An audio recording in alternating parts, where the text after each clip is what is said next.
Hello and welcome to Enduring Journey to Bliss. My name is Deanne, and today I wanted to take a look at my Callisia repens. I hope I'm saying that name right. I will spell it, of course, in the description for this video. So this is a very, very pretty little plant. I have it growing currently in my bathroom. I am thinking about moving where I have it growing because I believe since I'm growing it under grow lights, I think it's getting too much light. And the reason I think that is you can see here, I'm getting some browning on some of the stems here. And I'm afraid that may be too much light. So I may move this, but for now, I just want to do a little spotlight on the plant.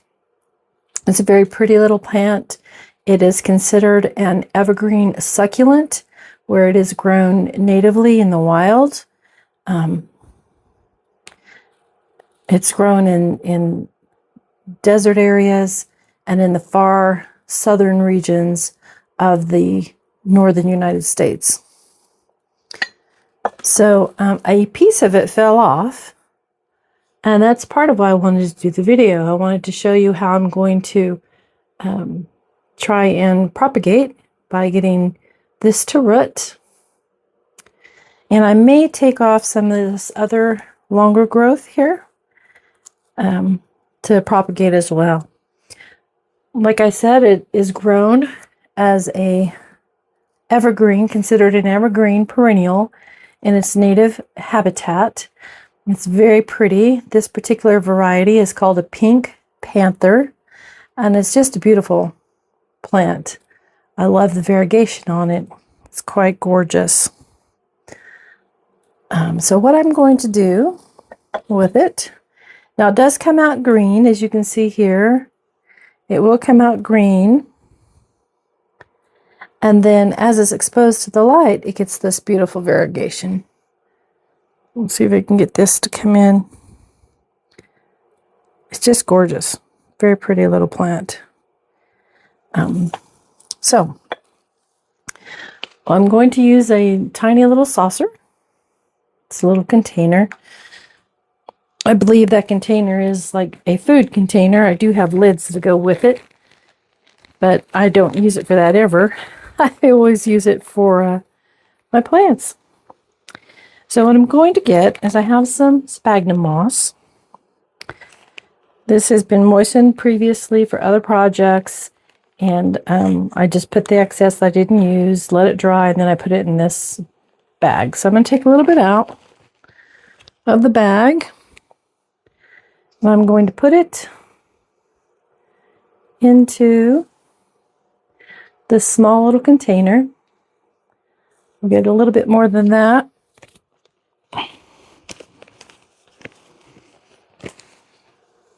And this should be about what I want. You don't want way too much, but you do want enough in there that when you lay the little stem in it, it has plenty of areas, plenty of areas to grow little roots. Hopefully you can see how that's going to be laying in there. I'm going to go ahead and I'm going to moisten that sphagnum moss. I'm just going to pour a little bit of distilled water in here. And I'm going to let that moisten up. And if there's any water excess left after I've allowed it to moisten a bit, then I'll just pour it out because I don't want this to be excessively wet. Again, this plant in its native environment grows in a very warm desert environment. So I just all I did was turn that to get the other side kind of damp. And I'll let that go ahead and soak up any water that's still there. So I did get my little cotton swabs. I just use cotton swabs. And I have my This is 70% isopropyl alcohol. I just keep it in a little spray bottle for ease. So I'll spray my cotton swab. And then I'm going to wipe down my cutters, my clippers. And I'm going to see if I want to remove anything else on this plant, or if I need to remove anything else. So we have this one that fell off of its own that I'll be putting into the sphagnum moss. And I want to gently lift this up, bring it in here. And I do want to try and take off some of this. And actually, those are just going to come off. They're just dried leaves. And I think just by taking them off, it will help kind of clean up the look of that plant a little bit in that little area where I do believe it got a little too crispy under the light that I have it in my current growing environment. So yeah, I'll kind of clean it up a little bit, pull off dead leaves, browned up leaves. None of the stems seem to be in too bad a condition. It's just the leaves, I think, we're getting a little bit too much light. So I'll continue to clean that up a little bit. They do like, oh, now there's a dead. So see, that needed to come out. That one, I won't even attempt to grow roots. So I'll just lay that down there. Kind of clean up a little bit. Taking off dead and dried little leaf. And there's a small piece as well.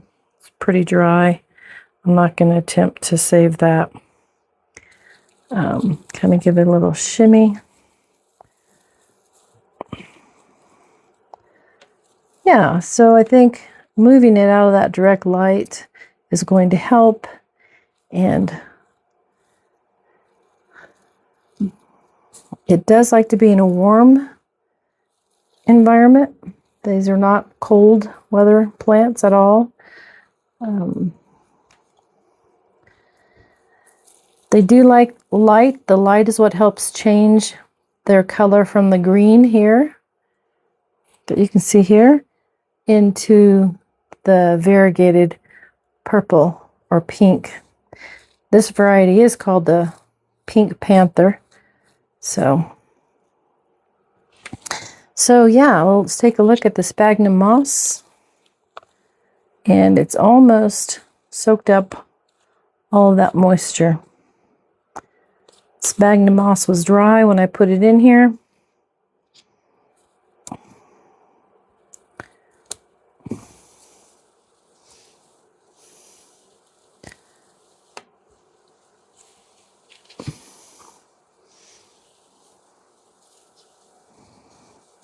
Okay, so I think it's just about ready.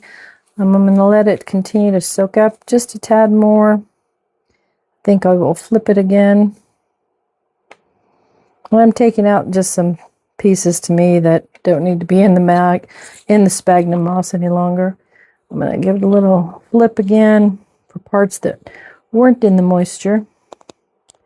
And I think that's about what I want. This is not soaking wet by any means.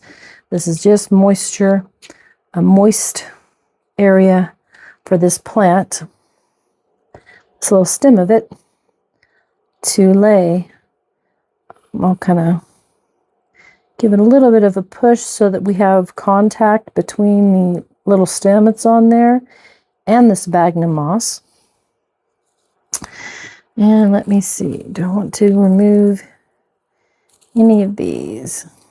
I kind of like the look of the trailing, but now I did clean this momentarily ago, as you all saw. I just used my isopropyl alcohol, cleaned that. And I think these are all trash, but I think I might take a little snip right there. and add this down here in my sphagnum moss. Again, I want to press down a little bit, get some contact with that stem and the sphagnum moss. And I'll leave those. I think I'll take this one, and I'm going to come back up to right there, and then this little one here can continue to bush and grow. I will lay this one in here as well. Kind of give it a little push down so that it's got the contact. And those, that might be all I'm going to take off for now. Now, a lot of people do like to keep this kind of like this, just a nice little rounded plant. But I think I'll leave these to go ahead and continue to grow. And I have this little group that will be growing in the sphagnum moss. I will put cellophane wrap over the top of this, which only, what that does is it only creates like a greenhouse environment.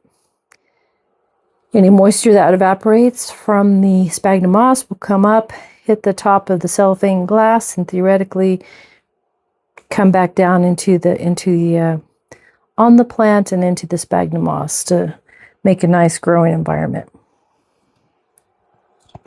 So again, this is considered a desert plant. I'm not sure if it's truly considered a succulent, but it's definitely a desert plant. It is perennial, grown in its native environment, and it's just a real pretty little plant. I enjoy growing it. I really like the variegation on it, and we will see if I can get these little cuts to give me some babies that I will pot up, and I will share that progress with all of you. I've had this plant probably only about 6 months. I haven't had it as long as I've had a lot of my orchids and my other plants. That's for sure. This is a pretty new addition for me, but it's a lovely one, and I really like it. So yeah, I'll keep you updated on how this little propagation goes. And with that, I'll end. You all have a wonderful afternoon, and thank you very much for joining. Come by again soon. Thank you. So I went ahead and I went and got my cling wrap out of the kitchen area. And I'm going to go ahead and put this on here so you can see what I'm referring to. So I just took this little piece of saran cling wrap, and I'm just going to lay it over the top of my little container. And again, what that does is it just maintains the moisture level within this little growing container here. I will check this whenever I water, and you can see the color of the sphagnum moss is kind of turned. It's a darker brown than it was when I originally put it in. So whenever I water, I will lift a corner of this if it needs it. I'll lift a little corner of the wrap, cling wrap, give it a little bit of a drink, and then seal it back up. And then once I have the roots, once they're growing, and I'm confident that they're healthy and strong enough roots for this plant to live in the soil, a soil-based environment instead of the sphagnum moss, then I will go ahead and I'll repot that. And when we reach that point, I will do another video and give you all that update. So thank you very much. Take care.